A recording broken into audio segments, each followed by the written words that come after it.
Welcome to Sane-ish, the podcast for people healing from trauma, addiction, abuse, mental health struggles, grief, narcissists, and every other flavor of chaos life can throw at you. And somehow still functioning, mostly. I'm your host, Holley Broughton, survivor, truth teller, boundary setter, and proud member of the Still Healing, Still Hilarious Club. Around here, we don't do shame or embarrassment. We don't do perfection. Just real talk, dark humor, hard truths, and a whole lot of hope. Because sanity is overrated. And healing? That shit is messy. This is Sane-ish. Let's get into it. Disclaimer. On the Sane-ish podcast, we discuss personal stories of alcoholism, addiction, mental health, chronic illness, narcissistic abuse, domestic violence, SA, HT, parental alienation, grief, loss, homelessness, as well as many other forms of adversities in life. Our intention is to be inspirational, educational, identifiable, and resourceful. The views and experiences shared are in no way meant to praise or condone any illegal or harmful behavior. This content is for educational purposes only and not intended as professional advice. If you or someone you know is struggling with any of the above, we strongly suggest seeking help from a qualified professional, support service, or hotline related to your specific issue.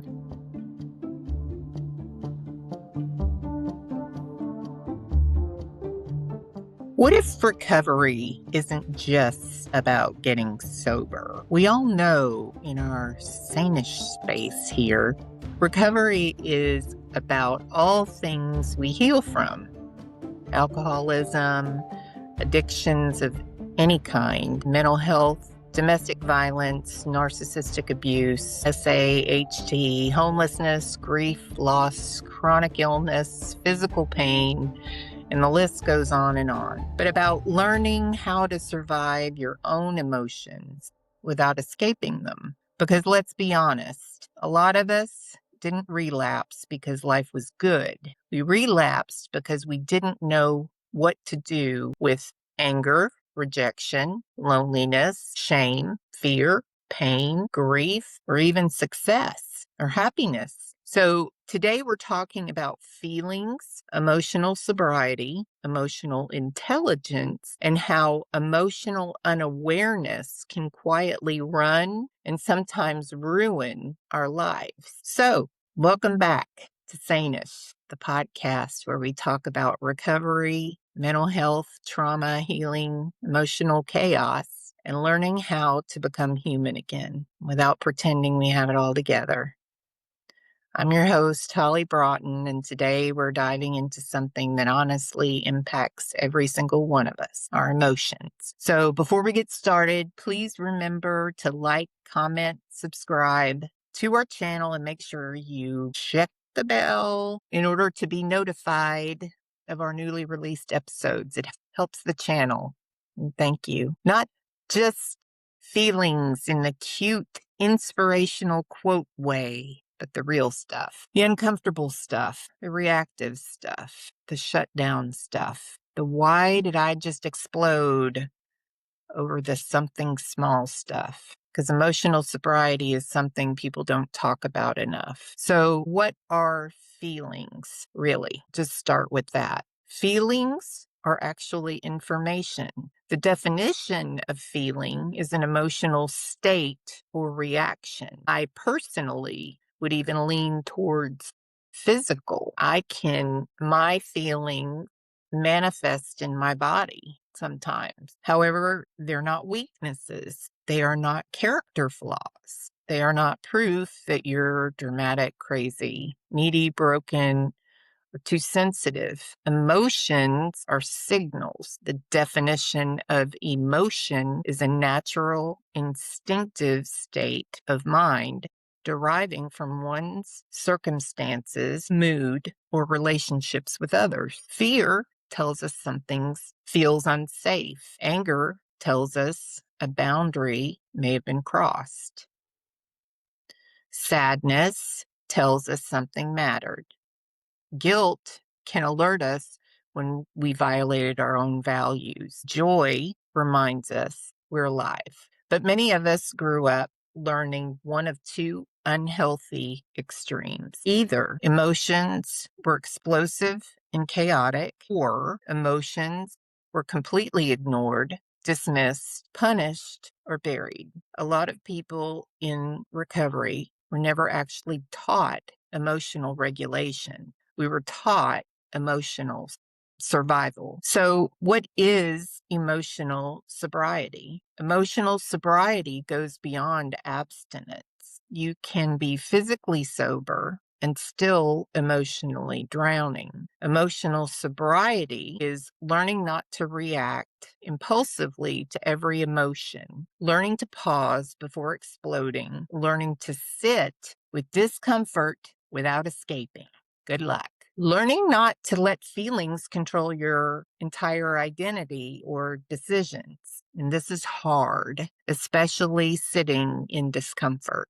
I can say that myself because many of us use substances, toxic relationships, shopping, food, chaos, work, validation, sex, isolation, or even anger itself to avoid feeling, to escape. Emotional sobriety asks, can I feel this emotion without becoming destructive? And that's the work. For me personally, I've had to learn that feelings aren't facts. Just because I feel rejected doesn't automatically mean I am rejected. Just because I feel unsafe doesn't always mean danger is actually present. Just because I feel unloved doesn't mean I am unloved. Just because I feel unimportant doesn't mean that I am unimportant. I also used to make decisions based on my feelings or emotions. Not good.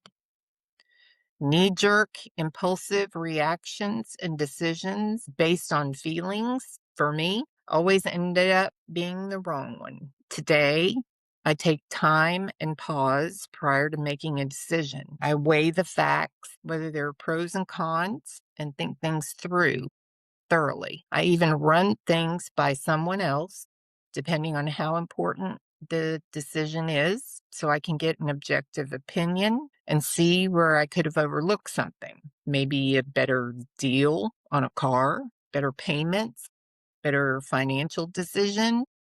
Also, sometimes trauma can distort emotional perception, meaning pain can distort my decision making. If I'm in pain, I don't make very good decisions. Pain or trauma can cloud my perception. So sometimes our nervous system reacts to the present like it's still trapped in the past for real. So, emotional intelligence. Now, let's talk about emotional intelligence. A lot of people think emotional intelligence just means being nice. Nope. Emotional intelligence means recognizing emotions, understanding emotions, regulating emotions, communicating emotions, and understanding how emotions affect behavior. Emotionally intelligent people still get angry, still cry, still struggle, still get overwhelmed. The difference is they become aware of what's happening internally instead of unconsciously dumping it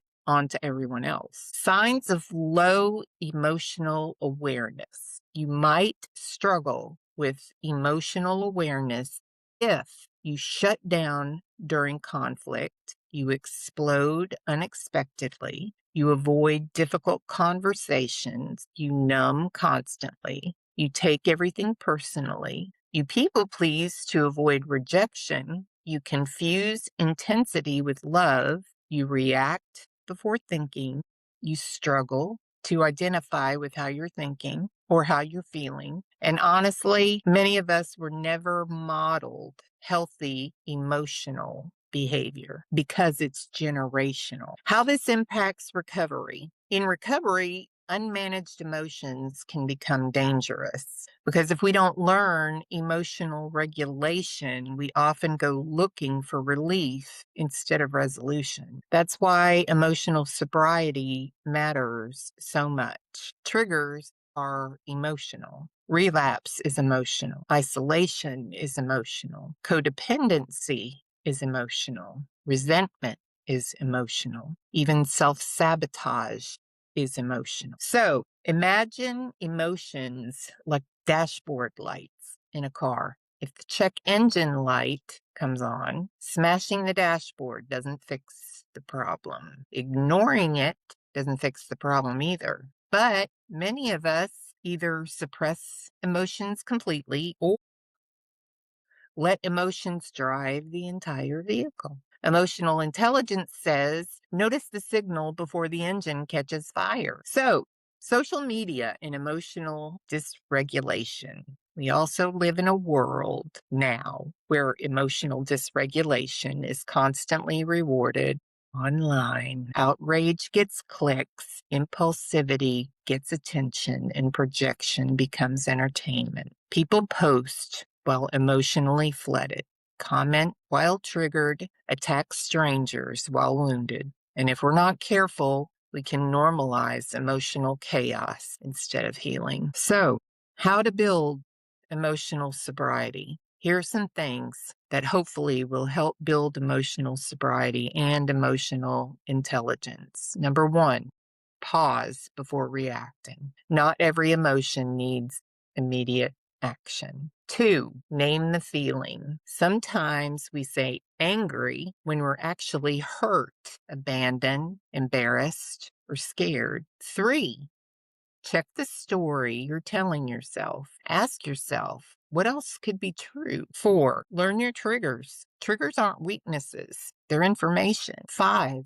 regulate your nervous system. This is what I do. Sleep, breathing, movement, boundaries, silence, prayer, support, therapy, meetings, connection. Six, stop confusing emotional suppression with strength. Being emotionally unavailable is not emotional maturity, and neither is exploding on people. So, one thing I've learned is this: healing is not becoming emotionless. Healing is becoming emotionally safe for yourself and for others. So, if you're someone who struggles with overwhelming emotions, or maybe struggles with feeling anything at all, you're not alone. A lot of us were surviving emotionally long before we ever entered recovery. But awareness changes everything because once you can recognize what's happening inside of you, you stop being unconsciously controlled by it. And maybe emotional sobriety isn't perfection. Maybe it's simply learning how we feel without abandoning yourself. So, with that, thanks for listening. And if this episode resonated with you, please share it with someone who may need it.